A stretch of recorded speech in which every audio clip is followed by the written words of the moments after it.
अस्सलामुअलैकुम नाजरीन, welcome to आवाज़ हकीकत। आज हम बात करने जा रहे हैं चाइना के एक ऐसे एडवांस हथियार की जो डिफेंस दुनिया में एक नई रियलिटी क्रिएट कर चुका है। और सबसे इम्पॉर्टेंट बात यह है कि इस वक्त इसका कोई इफेक्टिव तोड़ भी किसी के पास नज़र नहीं आता। इस वेपन का नाम है JL-1, एक एयर लॉन्च बैलिस्टिक मिसाइल जो चाइना की एरिया डिनाइल स्ट्रेटजी का कोर हिस्सा है। इस मिसाइल की सबसे बड़ी स्ट्रेंथ इसका सॉलिड फ्यूल इंजन है। पुराने मिसाइल्स अक्सर लिक्विड फ्यूल यूज़ करते थे जिनको लॉन्च से पहले पूरा फिल करना पड़ता था, जो टाइम भी लेता था और रिस्क भी क्रिएट करता था। इसके बरक्स सॉलिड फ्यूल मिसाइल पहले से ही रेडी होता है, लंबे अरसे तक सेफली स्टोर हो सकता है और जब कमांड मिले तो सेकंड्स के अंदर लॉन्च हो जाता है। यानी रिस्पॉन्स इतना फास्ट होता है कि दुश्मन को रिएक्ट करने का मौका ही नहीं मिलता। अब बात करते हैं इस मिसाइल के लॉन्च मैकेनिज्म की, जो इस सिस्टम को और भी ज़्यादा लीथल बनाता है। JL-1 को चाइना के H-6K जैसे हैवी बॉम्बर एयरक्राफ्ट के साथ फायर किया जाता है। ये कोई आम लॉन्च नहीं होता, बल्कि जब मिसाइल हाई अल्टीट्यूड पर हवा में रिलीज होता है तो उसे ऑलरेडी स्पीड और हाइट का फ़ायदा मिल जाता है। इसके बाद ये अपनी ट्रेजेक्ट्री में एंटर होता है और हाइपरसोनिक स्पीड अचीव करता है, यानी आवाज़ की रफ्तार से कई गुना ज़्यादा तेज़, जहाँ से इसे रोकना ऑलमोस्ट नामुमकिन हो जाता है। हाइपरसोनिक स्पीड का मतलब सिर्फ फास्ट होना नहीं, बल्कि डिफेंस सिस्टम को कम्प्लीटली फेल कर देना है। रेडार को डिटेक्ट करने, ट्रैक करने और रिस्पॉन्स देने के लिए वक्त चाहिए होता है, लेकिन JL-1 इतनी तेज़ी से मूव करता है कि ये पूरा सिस्टम स्लो पड़ जाता है। रिजल्ट ये होता है कि एडवांस से एडवांस एयर डिफेंस सिस्टम भी इफेक्टिवली रिएक्ट नहीं कर पाता। इसी कैपेबिलिटी की वजह से JL-1 को स्पेशली कैरियर किलर के तौर पर डिज़ाइन किया गया है। एयरक्राफ्ट कैरियर्स जो बिलियंस ऑफ डॉलर्स के होते हैं और पूरी नेवल पावर का सेंटर होते हैं, उनके लिए ये मिसाइल एक डायरेक्ट थ्रेट बन जाता है, क्योंकि ये सिर्फ सरफेस पे हिट नहीं करता बल्कि पूरे डिफेंस सिस्टम को बाईपास करके शिप के डेक को पेनिट्रेट करता है, अंदर क्रिटिकल सिस्टम्स तक पहुंचता है और ऐसा डैमेज पहुंचाता है जिससे पूरा एयरक्राफ्ट कैरियर कोलैप्स कर जाता है। इस मिसाइल की रेंज भी इसे और डेंजरस बनाती है। JL-1 सैकड़ों किलोमीटर दूर से ही टारगेट हिट कर सकता है, जिसका मतलब है कि बॉम्बर को दुश्मन के डिफेंस जोन में घुसने की ज़रूरत भी नहीं पड़ती और वो मीलों दूर से ही मिसाइल लॉन्च कर सकता है।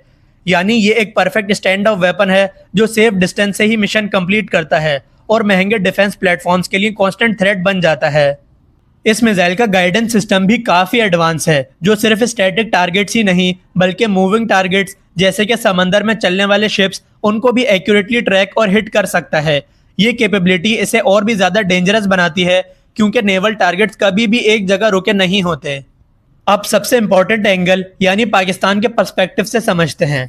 इस वक्त पाकिस्तान के पास JF-17 थंडर और J-10CE जैसे मॉडर्न फाइटर जेट्स तो हैं, लेकिन ये एयरक्राफ्ट साइज और पेलोड के हिसाब से इतने हैवी मिसाइल्स को कैरी नहीं कर सकते। यानी JL-1 जैसा सिस्टम डायरेक्टली इंटीग्रेट करना फिलहाल पॉसिबल नहीं है। इस सिचुएशन में दो रियलिस्टिक ऑप्शन सामने आते हैं। पहला ये कि पाकिस्तान चाइना से H-6K जैसे हैवी बॉम्बर प्लेटफॉर्म्स एक्वायर करे जो ऐसे मिसाइल्स को कैरी और लॉन्च कर सकते हैं। दूसरा ऑप्शन ये है कि टेक्नोलॉजी ऑफ ट्रांसफ़र के थ्रू JL-1 का एक छोटा या स्केल डाउन वर्जन डेवलप किया जाए जो JF-17 और J-10Cs जैसे एयरक्राफ्ट के साथ कंपैटिबल हो।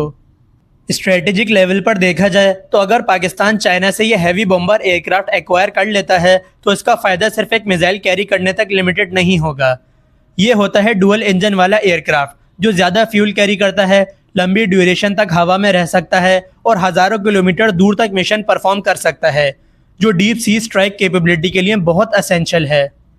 इस प्लेटफॉर्म को हासिल करने का सबसे बड़ा फ़ायदा ये भी होगा कि जब तक पाकिस्तान अपने मुकामी स्मैश हाइपरसोनिक मिसाइल को एयर लॉन्च वर्जन में तब्दील करता है, तब तक पाकिस्तान चीन से ये JL-1 ALBM हासिल करके अपनी दिफाई सलाहियत में फौरी इजाफा कर सकता है। ये एक ऐसी स्ट्रेटजी होगी जो पाकिस्तान नेवी की एयर आर्म को वो ताकत देगी जो इस वक्त पूरे खित्ते में किसी के पास भी नहीं। नाजरीन, इस पूरी डेवलपमेंट का सबसे बड़ा इम्पैक्ट ये है कि नेवल वॉरफेयर का कॉन्सेप्ट रैपिडली चेंज हो रहा है। अब सिर्फ बड़े शिप्स होना काफ़ी नहीं, बल्कि उनको बचाना ज़्यादा मुश्किल हो गया है। JL-1 जैसी टेक्नोलॉजी के साथ पाकिस्तान अपनी मैरीटाइम डिफेंस को इतना स्ट्रॉन्ग बना सकता है कि वो अपनी बाउंड्रीज़ के अंदर रहते हुए भी दुश्मन के सबसे पावरफुल नेवल एसेट्स को न्यूट्रलाइज कर सके, और यही फ्यूचर वॉरफेयर की असली डायरेक्शन है। नाजरीन, इस बारे में आपकी क्या राय है? क्या पाकिस्तान को चाइना से ये हैवी बॉम्बर एयरक्राफ्ट और JL-1 air launch ballistic missiles लेने चाहिए? अपना जवाब कमेंट्स में ज़रूर शेयर करें, और अगर वीडियो पसंद आई हो तो वीडियो को लाइक और शेयर लाजमी करें। साथ ही साथ चैनल को सब्सक्राइब करना ना भूलें। आपसे मुलाकात होगी नेक्स्ट वीडियो में, तब तक के लिए अल्लाह हाफिज़। पाकिस्तान जिंदाबाद।